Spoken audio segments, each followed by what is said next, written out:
Hello everyone, welcome to Subhashree's kitchen. আজকে আমি share করব গরমের হেলদি অ্যান্ড টেস্টি একটি সামার স্পেশাল রেসিপি, যেটা খেতে যেমন সুস্বাদু তেমন বানানোও কিন্তু খুবই সহজ। বাড়িতে যদি এই সময় কোনো গেস্ট এসে থাকে, খুব সহজেই এটা বানিয়ে দেওয়া যায় আর খেতেও কিন্তু ভীষণই ভালো লাগে। তো আসুন তাহলে আজকের এই আম পোড়া শরবতের রেসিপিটা দেখে নেওয়া যাক। প্রথমে আমি একটা তারের জালি নিয়েছি, এখানে দুটো আম নিয়েছি। এটাকে প্রথমে ভালো করে ফুরিয়ে নিতে হবে।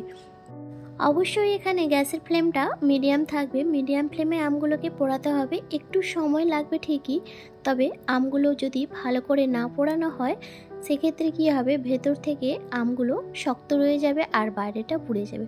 আপনি যদি এখানে মিডিয়াম ফ্লেমে আমগুলোকে পোড়ান, দেখবেন ভেতর থেকেও আমের পাল্পগুলো কিন্তু খুব সুন্দরভাবে নরম হয়ে যাবে। তাই একটু হাতে সময় নিয়ে আমগুলোকে পোড়াবেন। ঠিক যেভাবে আমরা বেগুন পোড়া করি, ঠিক সেই রকমভাবে আমগুলোকে এইভাবে পুড়িয়ে নিতে হবে। উল্টে পাল্টে ভালো করে কিন্তু চারিদিকটা সুন্দর করে পুড়িয়ে নিতে হবে। তো আমগুলোর একটা সাইড পোড়া হয়ে গেছে, আমি অপর সাইডটা উল্টে নিচ্ছি। এইভাবে আপনারা চাইলে চিমটির সাহায্যে এটা উল্টাতে পারেন, হাত দিয়ে করবে না, গরম লাগতে পারে। আমি এখানে হাতের সাহায্যে করে নিয়েছি। তো দেখুন আমগুলো ভালো করে কিন্তু ফুড়ে গিয়েছে, আরও কিছুটা বাকি রয়েছে। একদম আমগুলো কালো করে ফুরিয়ে নিতে হবে, যাতে করে ভেতরটা খুব সুন্দরভাবে নরম হয়ে যায়। যদি হালকাভাবে পোড়ান, দেখবেন সেক্ষেত্রে আমের ভেতরটা কিন্তু নরম হবে না, আর তাতে কিন্তু শরবতটা খেতেও কিন্তু খুব একটা ভালো লাগবে না। তাই আমগুলোকে সুন্দর করে পোড়াতে হবে। তো এই পর্যায়ে দেখুন আমগুলো পোড়ানো হয়ে গিয়েছে আর আমি গ্যাসের ফ্লেমটা অফ করে দিয়েছি। এবার পোড়া আমগুলো জলের মধ্যে দিয়েছি ঠান্ডা হতে। তো যতক্ষণ আমগুলো ঠান্ডা হচ্ছে তার মধ্যে একটা মশলা বানিয়ে নিতে হবে। এখানে 1 চামচ করে গোটা জিরে, গোটা ধনে আর 2টো এলাচ ফ্লেভারের জন্য, সাথে একটা শুকনো লঙ্কা। ঝালটা যেরকম খাবেন সেরকম ব্যবহার করবেন। তো হালকা করে ড্রাই রোস্ট করে নিচ্ছি। এরপর এটাকে গুঁড়ো করে নিতে হবে। তো গুঁড়ো করে নিয়েছি ওদিকে।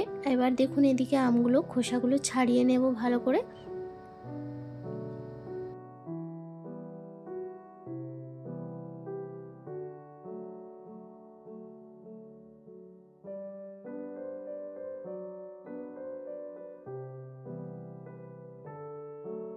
তো দেখুন আমের খোসাগুলো ছাড়ানো হয়ে গিয়েছে।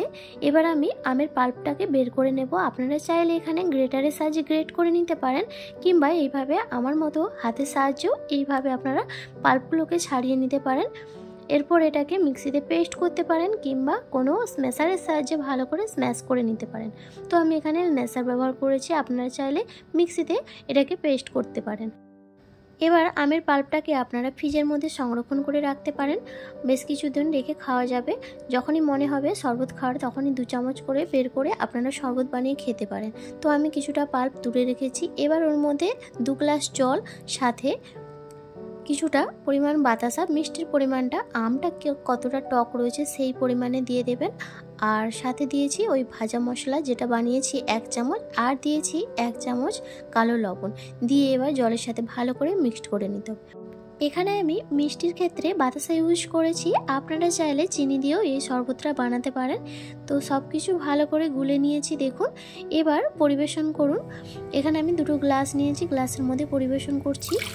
আর এখানে আপনারা চাইলে কাঁচা লঙ্কা ব্যবহার করতে পারেন। আর এই গ্লাসের মধ্যে বেশ কিছু বরফ দিয়ে আপনারা পরিবেশন করতে পারেন। আমি যেহেতু ঠান্ডা খাবো না, তার জন্য এখানে বরফ দিলাম না। আপনারা যদি ঠান্ডা ঠান্ডা পছন্দ করেন, বরফ ব্যবহার করবেন।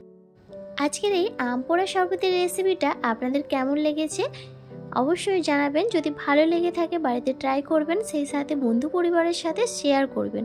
চ্যানেলে যারা নতুন বন্ধু এসেছেন, চ্যানেলটি সাবস্ক্রাইব করে নিয়ে পাশে থাকা বেল আইকনটি প্রেস করে নেবেন, যাতে করে যখনই আমি চ্যানেলে নতুন ভিডিও আপলোড করব সবার আগে আপনার কাছে নোটিফিকেশানটা পৌঁছে যাবে। আজকে তাহলে এই পর্যন্ত, আবার দেখা হবে নতুন রেসিপিতে। ভালো থাকবেন, সুস্থ থাকবেন, ধন্যবাদ।